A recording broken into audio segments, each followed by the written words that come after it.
Hello दोस्तों, तो कैसे हैं आप सब। स्वागत है आपका हमारे चैनल पे।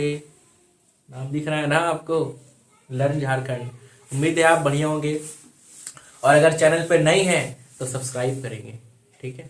और सबसे पहले आप सबों को झारखंडी जोहार।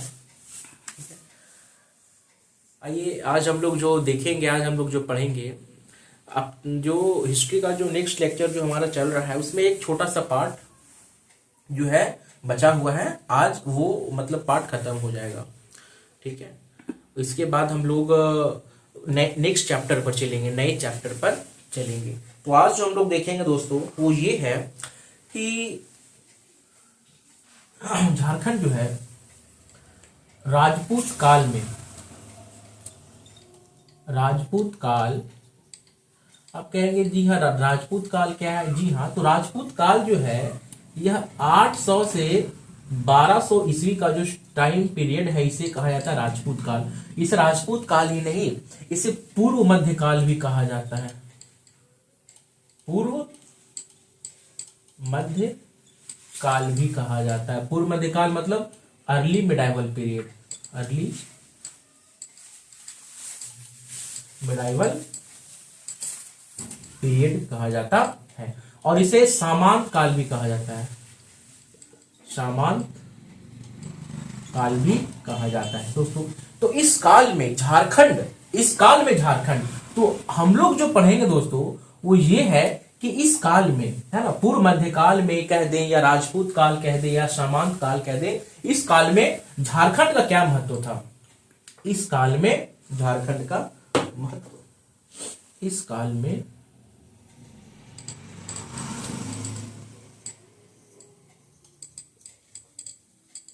झारखंड का महत्व क्या था और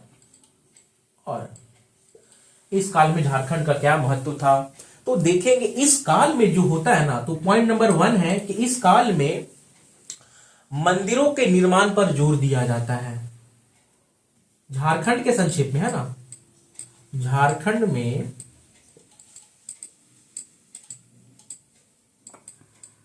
मंदिरों के निर्माण पर जोर दिया गया, समझे ना। इस काल में क्या होता है कि मंदिर जो है बहुत बनते हैं झारखंड में, और ये जो मंदिर जो बनाते हैं ये क्षेत्रीय राजवंश वगैरह बनवाते हैं। मंदिर जो है कौन बनवाते हैं, यहाँ के झारखंड के क्षेत्रीय राजवंश, इन लोग जो है मंदिरों का निर्माण करवाते हैं। क्षेत्रीय राजवंश झारखंड के कौन कौन हो गए, जैसे कि चेरो वंश है, सिंह वंश है, नागवंशी वंश है ना, छोटा नागपुर वंश है। तो तरह तरह के हम लोग जितना भी वंश होते हैं झारखंड के जो रीजनल वंश है, सारे वंश को हम लोग 1 बाय 1 एक एक करके डिटेल में देखेंगे, है ना, अगले कोई क्लास में। तो क्षेत्रीय राजवंशों के द्वारा मंदिरों का जो है निर्माण, उस पर जोर दिया जाता है ना। और एक मंदिर शैली में जो है ना दोस्तों अद्भुत प्रगति हुई, मंदिर की जो शैली है उसमें अद्भुत प्रगति हुई है। तो इस काल में जो मंदिर बने हैं, इस काल में जो है 3 मंदिर है जिसका विकास बहुत बेहतरीन तरीके से हुआ। एक महामाया मंदिर, महामाया मंदिर, ठीक है। दूसरा में है टांगीनाथ मंदिर, टांगीनाथ मंदिर। और दोस्तों तीसरा है छिन्नमस्तिका मंदिर, छिन्नमस्तिका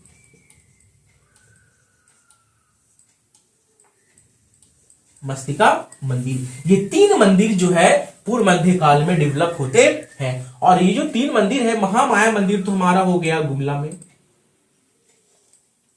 टांगीनाथ मंदिर भी हमारा है गुमला जिला में, और छिन्नमस्तिका है रामगढ़ जिला में।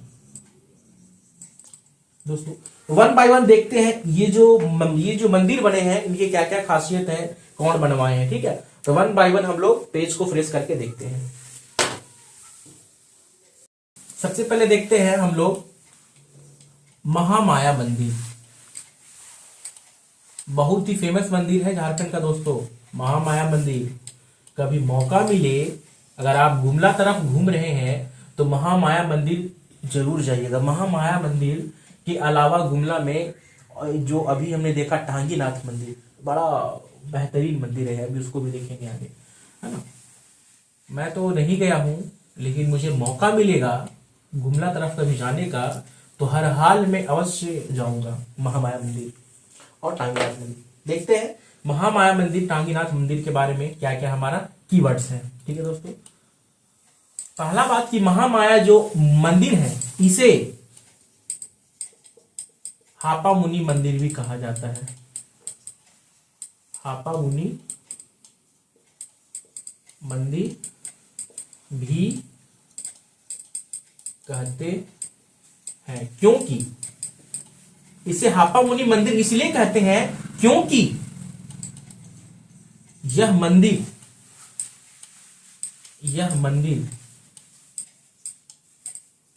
गुमला जिले के हापा मुनि गांव में स्थित है। समझे, हापा मुनि गांव में स्थित है। यह मंदिर हापा मुनि गांव में स्थित है, इसीलिए इस मंदिर को क्या कहा जाता है, हापा मुनि मंदिर भी कहा जाता है। तो इसको थोड़ा ध्यान में देंगे, कहां पे स्थित है, हापा मुनि गांव में स्थित है, इसीलिए इसे क्या बोलते हैं, इसे हापा मुनि मंदिर भी कहा जाता है। क्लियर है? ठीक है, ये कोई अलग नहीं है, बुक में आपको कहीं कहीं दिया रहेगा महामाया मंदिर अलग से, हापा मुनि मंदिर अलग से, नहीं वो गलत है। जी हाँ, बुक में आपको कहीं कहीं मैंने देखा है हापा मुनि मंदिर रहेगा अलग, महामाया मंदिर रहेगा अलग, लेकिन दोनों एक ही मंदिर है ना। हापा मुनि जो है मंदिर इसलिए कहा गया है क्योंकि महामाया मंदिर हापा मुनि नामक गांव में स्थित है, इसीलिए वहां के जो लोग नहीं बोलते हैं, अब जैसे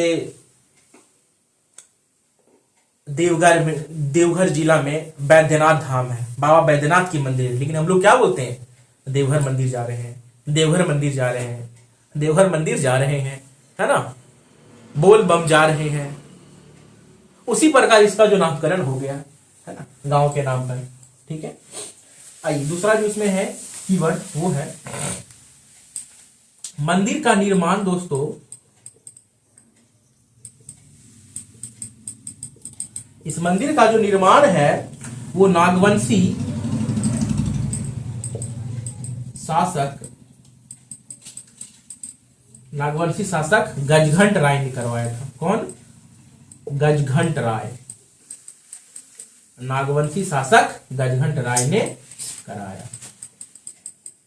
ठीक है, कब कराया? नागवंशी मंदिर का निर्माण नागवंशी शासक गजघंट राय ने कराया 1908 ईस्वी में, 1908 ईस्वी में।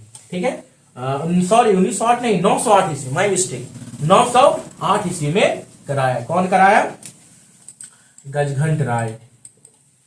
ये कौन थे? नागवंशी शासक थे गजघंट राय।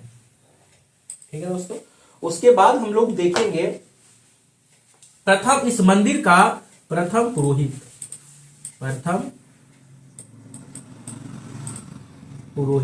है ना, तो पुरोहित मतलब पंडित, पूजा अर्चना जो करते हैं। इस मंदिर का जो प्रथम पुरोहित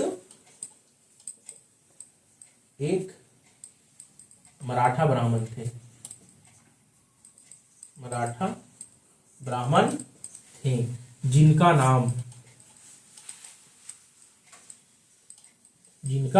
नाम दोस्तों था हरिनाथ।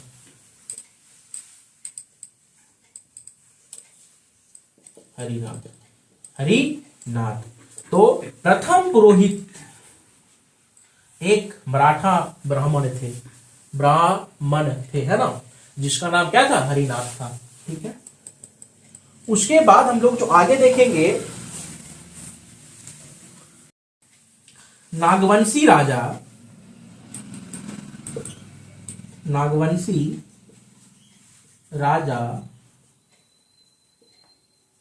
शिवदास कर्ण, उसके अगले सक्सेसर इसके गजघंट राय के सक्सेसर नागवंशी राजा शिवदास कर्ण ने यहां पर विष्णु भगवान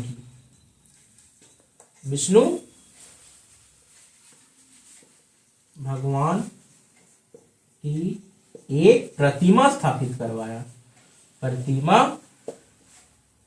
स्थापित किया मतलब मूर्ति स्थापित करवाया। चैतन्य महाप्रभु कहा जाता है, चैतन्य महाप्रभु भी, चैतन्य महाप्रभु अपने यात्रा के दौरान इस मंदिर में रुके थे। चैतन्य महाप्रभु यहां कुछ दिनों के लिए रुके थे। दोस्तों, मैं एक अलग से जितने भी मंदिर है झारखंड के प्रसिद्ध मंदिर, जिला बाय जिला 24 जिला है, 24 जिला में जितने भी प्रसिद्ध मंदिर है झारखंड के, उसका मैं एक सेपरेट वीडियो बनाऊंगा और उसमें हर मंदिर के आपको एवरीथिंग का डिटेल दूंगा जो परीक्षा में कई बार पूछे जाते हैं। जैसे अभी मैंने इस मंदिर के बारे में पढ़ा दोस्तों, तो यहां से देखिए कितने सारे क्वेश्चन बनते हैं। सबसे पहला क्वेश्चन तो आपका यही है, महामाया मंदिर का दूसरा नाम क्या है? तो हापा मुनि मंदिर। महामाया जो मंदिर है यह कौन सा जिला में है? गुमला जिला में। किस गांव में है? हापा मुनि गांव में। इसका निर्माण कौन करवाया? तो नागवंशी शासक ने करवाया। क्या नाम था? गजघंट राय था। कौन सा ईस्वी में करवाया? तो 908 में करवाया। प्रथम पुरोहित कौन थे? तो मराठा ब्राह्मण हरिनाथ थे। विष्णु की प्रतिमा कौन स्थापित करवाया? तो शिवदास कर्ण। जीपीएससी डीप क्वेश्चन पूछता है। जीएसएससी तो चलिए कि ज्यादा से ज्यादा आपको ये पूछ देगा ये मंदिर कहां है या इसका निर्माण कौन करवाया? गजघंट राय। लेकिन जीपीएससी पता है क्या पूछेगा? जीपीएससी पूछ देगा कौन सा ईयर में हुआ, प्रथम पुरोहित कौन थे? हरिनाथ थे। किसने विष्णु की प्रतिमा स्थापित करवाया? शिवदास कर्ण ने। चैतन्य महाप्रभु का संबंध झारखंड के किस मंदिर से जुड़ा हुआ है? महामाया मंदिर। इस प्रकार का क्वेश्चन पूछेगा जीपीएससी। तो जब फिलहाल हमको इतना ही देखना है और इस मंदिर के बारे में कुछ और भी विशेष होगा तो जब हम मंदिर का सेक्शन में आएंगे तब डिटेल करवाएंगे। ठीक है, आते हैं नेक्स्ट मंदिर पर। दोस्तों, अगला जो था हमारा मंदिर सेकंड नंबर में, वो था टांगीनाथ मंदिर।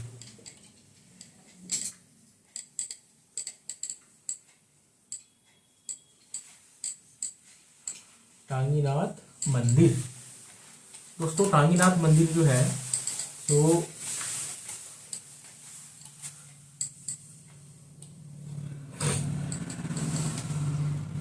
सबसे पहले ये है कहां? नंबर 1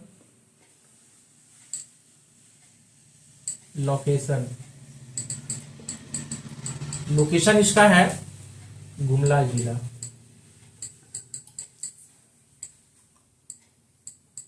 एक पहाड़ी पे स्थित है दोस्तों, वो पहाड़ी का नाम है मंझगांव पहाड़ी।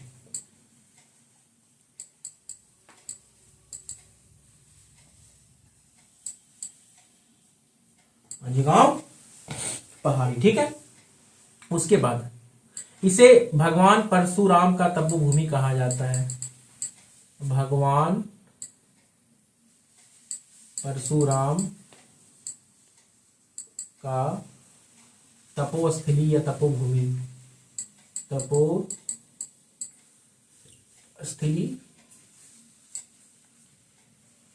कहा जाता है। ठीक है दोस्तों, अगला पॉइंट है कि भगवान परशुराम का तपोस्थली कहा जाता है।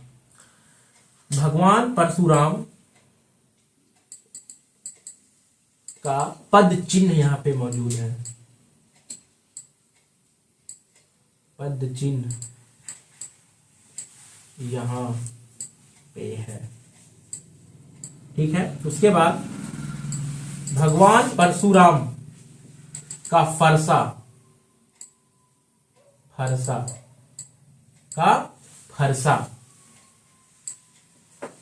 टांगी, भगवान परशुराम का फरसा टांगी यहां पर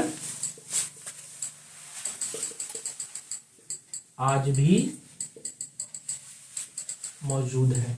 दोस्तों मैंने टांगीनाथ मंदिर पर एक शॉर्ट्स बना रखा है, वो शॉर्ट्स को आप जाके देखिए जरूर। इस मंदिर के बारे में सब कुछ है। वो जो शॉर्ट्स आपको जाइएगा हमारे चैनल पे, वीडियोज के बगल में एक सेक्शन आएगा शॉर्ट्स। उस शॉर्ट्स में मैंने मंदिर बहुत सारे कुछ मंदिर है जो मैंने कवर किया शॉर्ट्स के माध्यम से। तो आप शॉर्ट्स पे जाकर के ये जो मंदिर है इसका शॉर्ट्स देखिएगा, बड़ा मजा आएगा आपको देख करके, है ना। तो मैं बता दूं ये जो टांगीनाथ जो मंदिर है इसका संबंध भगवान परशुराम से इसलिए क्योंकि भगवान परशुराम कहा जाता है कि वो तपस्या में लीन है। कलयुग के आरंभ होने से पहले वो तपस्या में लीन चले गए थे, और तपस्या में जाने से पहले भगवान परशुराम अपना फरसा को उसी जगह मंझगांव पहाड़ी गुमला में गड़ दिए थे, गड़ करके चले गए थे तप करने के लिए। वो और वो आज तक तप में लीन है। और ये भी कहा जाता है कि वो एक दिन अपना फरसा लेने के लिए जरूर आएंगे, और वो दिन होगा कलयुग का अंत। जब कलयुग का अंत हो रहा होगा भगवान परशुराम आएंगे और अपना फरसा यहां से निकाल के ले जाएंगे। दोस्तों ये भी कहा जाता है कि इनका जो फरसा है इसको निकालने की बहुत कोशिश की गई, यहां तक कि ASI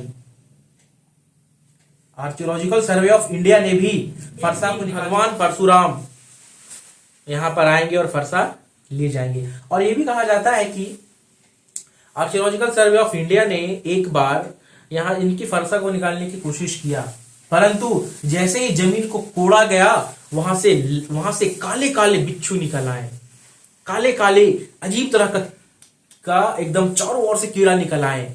ठीक है, तो उसके बाद जब ऐसा होने लगा तो ASI ने इस स्थान को पवित्र मानते हुए वो एग्जैकेवेशन को, वो खुदाई को बंद कर दिया। फिर बाद में कोई लोहा को जो गलाता है उसको क्या बोलते हैं, लोहार ने इनका फरसा के साथ छेड़खानी करने की कोशिश की, उसको पजाने के लिए या कुछ और करने के लिए, काट के निकालने के लिए। लेकिन जिस दिन वो ऐसा कर रहा था उसके अगले 1-2 दिन में उसकी रहस्यमय तरीकों से मौत हो गई। ये भगवान परशुराम का क्रोध है जो लोगों को सहना पड़ा, क्योंकि स्थान पवित्र है और उस पवित्र स्थान में उनके पवित्र फरसा को छूने के लिए हम जैसे अपवित्र मानव कैसे हो सकते हैं? कैसे हम सब मानव भगवान की चीजों के साथ छेड़खानी कर सकते हैं? इसीलिए वो फरसा आज तक यहां पर गड़ा हुआ है। टांगी के माध्यम से आप YouTube पे जा करके ये फोटो मंदिर का देख सकते हैं, है ना। और यहां पे इनका पद चिन्ह भी पाया जाता है टांगीनाथ मंदिर में। तो ये थी कुछ यहाँ की कहानी, इसीलिए इसको भगवान परशुराम का तपोस्थली कहा जाता है दोस्तों। ठीक है, और यहां पर एक मंदिर में बहुत बड़ा शिवलिंग भी है।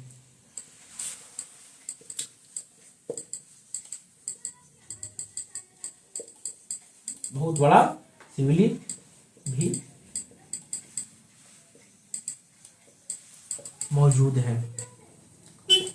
दोस्तों ये जो मंदिर है इसका जो संबंध है दोस्तों, इस मंदिर का वो परशुराम से जोड़ करके देखा जाता है।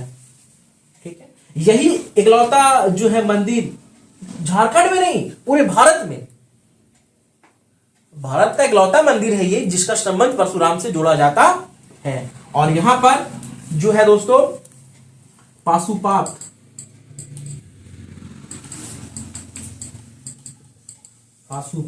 संप्रदाय शायद गलत लिखा हुआ है, पाशुपात संप्रदाय से संबंध है इस मंदिर का। इससे पाशुपात संप्रदाय से मंदिर का संबंध है। तो दोस्तों ये थी कहानी, शॉर्ट्स आके देखिएगा, मजा आएगा। आते अगले मंदिर पे। अगला जो मंदिर है दोस्तों वो है छिन्नमस्तिका मंदिर।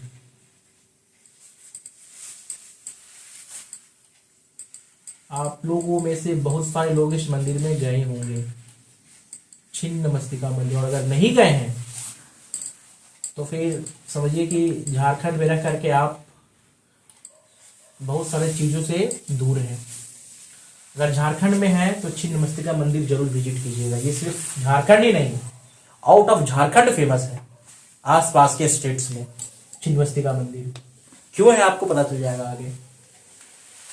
छिन्नमस्तिका मंदिर है ना, माँ छिन्नमस्तिका मंदिर, इसको और अच्छे से लिखिए थोड़ा सा, माँ छिन्नमस्तिका मंदिर।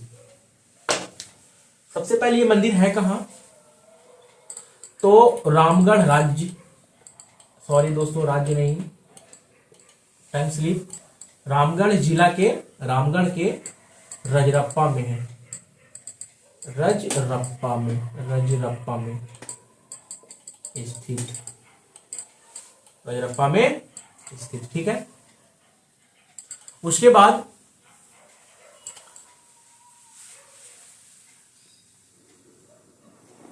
इसे 51 शक्ति पीठों में से एक माना जाता है। 51 शक्ति पीठों में से एक माना जाता है, एक माना जाता है। दोस्तों भारत में 12 ज्योतिर्लिंग है और 51 शक्तिपीठ है, और 12 ज्योतिर्लिंग में एक ज्योतिर्लिंग हमारा देवघर में है। और ऐसा माना जाता है कि ये 51 शक्तिपीठ में से एक शक्तिपीठ है। क्यों? क्योंकि एक किंवदंती के अनुसार जब माता सती को लेकर के भगवान भोलेनाथ हमारे आराध्य गुस्से में जब वो नाच रहे थे शव को हाथ में लेकर के माता सती का, तो माता सती का कुछ अंश, कुछ अंग यहां भी गिरा था, इसीलिए शक्तिपीठ बन गया।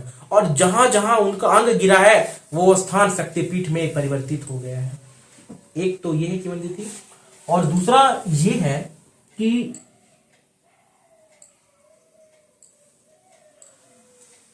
वो थोड़ा सा जो डाटा है वो थोड़ा सा माइंड में ब्लर है अभी, तो जब मैं मंदिर का सेक्शन जब मैं करवाऊंगा तो वहां पे आपको डिटेल दे दूंगा, ठीक है। अभी जो जो यहाँ से है रिलेटेड उसको महत्वपूर्ण उसको देख लेते हैं, है ना, जो परीक्षा पॉइंट ऑफ व्यू से इंपॉर्टेंट है, ठीक है। यह मंदिर जो है दामोदर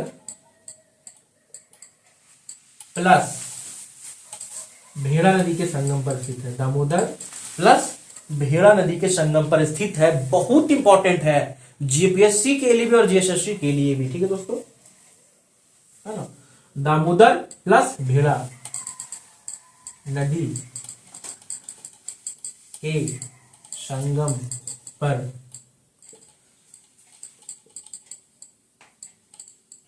स्थित है।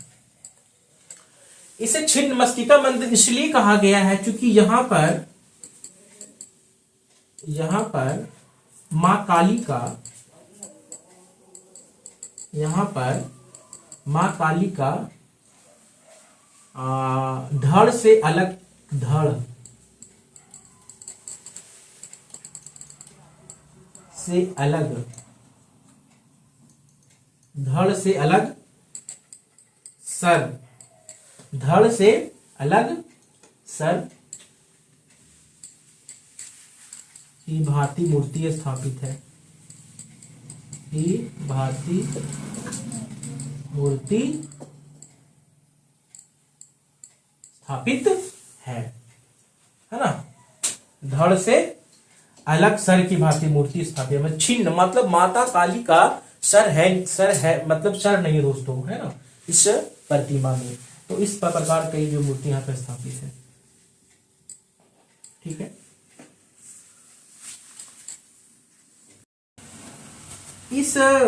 यह एक शक्तिपीठ होने के कारण देखिए दोस्तों, ये भी कहा जाता है कि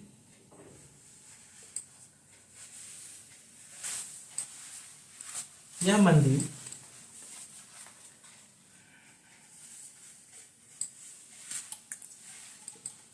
में स्थापित मूर्ति या स्थापित प्रतिमा एक बौद्ध एक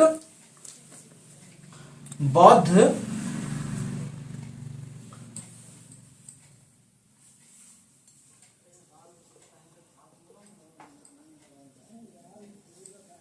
ब्रज योगिनी है ना, ब्रज योगिनी का एक हिंदू प्रतिरूप है। एक बौद्ध धर्म के बौद्ध ब्रज योगिनी देवी, बौद्ध ब्रज योगिनी है ना, एक देवी है, उसका एक हिंदू प्रतिरूप है यह मंदिर ना दोस्तों। तो ये था छिन्नमस्तिका मंदिर के बारे में। ठीक है, और भी कुछ पॉइंट हम लोग देखते हैं दोस्तों। एक और मंदिर का जिक्र इस काल में किया गया है, वो जो मंदिर है वो है मां भद्रकाली मंदिर। मां भद्रकाली मंदिर, मां भद्रकाली मंदिर ये है इटखोरी। इटखोरी ये कहाँ पड़ता है? चतरा में पड़ता है, चतरा जिला इटखोरी। ठीक है, यहाँ पे है। तो देखिए ये जो मां भद्रकाली मंदिर है, यहाँ पे पालवंशी राजा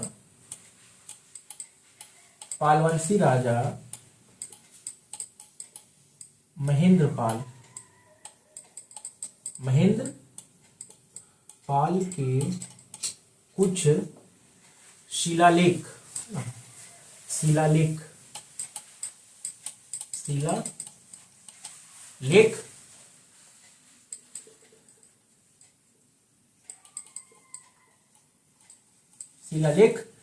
प्राप्त हुए हैं, है ना। पालवंशी राजा महेंद्र पाल के कुछ दोस्तों शिलालेख प्राप्त हुए हैं।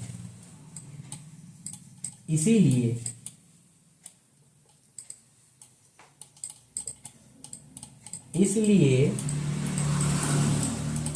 ऐसा माना जाता है कि इस मंदिर का निर्माण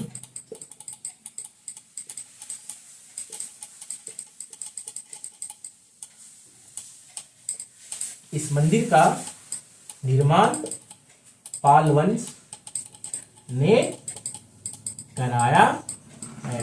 किसने कराया दोस्तों? इस मंदिर का निर्माण पाल वंश ने कराया है। पालवंशी राजा कौन? महेंद्र पाल के कुछ शिलालेख, कुछ इंस्क्रिप्शंस मिले हैं, इसीलिए ऐसा माना जाता है कि इसका जो है, अब जिनकी एविडेंसेस मिलेंगे, हिस्ट्री क्या है, एक एजम्पशन है, तो इनके मिले हुए इंस्क्रिप्शंस के अनुसार एजम्पशंस लगाया गया कि शायद पाल वंश में इस मंदिर का जो है निर्माण हुआ है। मां भद्रकाली मंदिर इटखोरी चतरा में। उसके बाद उड़ीसा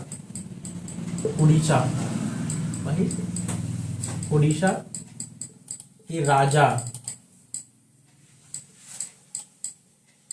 नरसिंह देव, उड़ीसा के राजा नरसिंह देव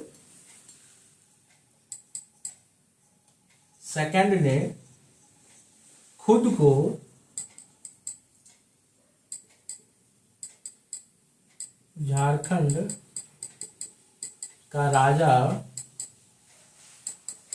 घोषित कर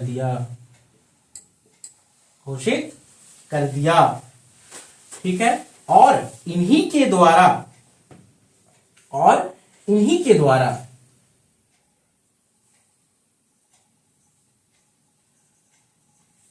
इनके द्वारा एक ताम्रपत्र में पहली बार झारखंड शब्द को लिखा गया, पहली बार। और ये जो काल था 13वीं शताब्दी था। ताम्रपत्र वाला मैंने आपको बताया था 13वीं शताब्दी। कौन सा? पिछली वीडियो के लेक्चर में ये सब बताया गया है, जाके आप देख लेंगे। 13वीं शताब्दी के ताम्रपत्र में इन्हीं के द्वारा पहली बार झारखंड शब्द का नामकरण हुआ, नाम लिया गया ना दोस्तों। ठीक है, के बाद पूर्व मध्यकाल के संस्कृत साहित्य में, संस्कृत साहित्य में झारखंड को कलिंद देश कहा गया है। कलिंद देश, देखिए कलिंद देश क्या कहा गया दोस्तों? कलिंद देश, कलिंद देश कहा गया है। कहा? पूर्व मध्यकाल के संस्कृत साहित्य में झारखंड को क्या कहा गया? कलिंद देश कहा गया है दोस्तों। तो ये जो हम लोगों ने पढ़ा पूर्व मध्यकाल में या समांत काल में या राजपूत काल में झारखंड का क्या संबंध था, हम लोगों ने देख लिया है ना। तो आज का जो लेक्चर है दोस्तों यहीं पर समाप्त होता है। नए वीडियो में हम लोग नए चैप्टर के साथ मिलेंगे, है ना।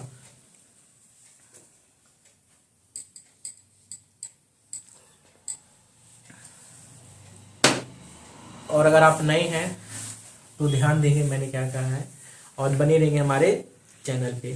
थैंक यू दोस्तों, थैंक यू फॉर वॉचिंग। जय हिंद।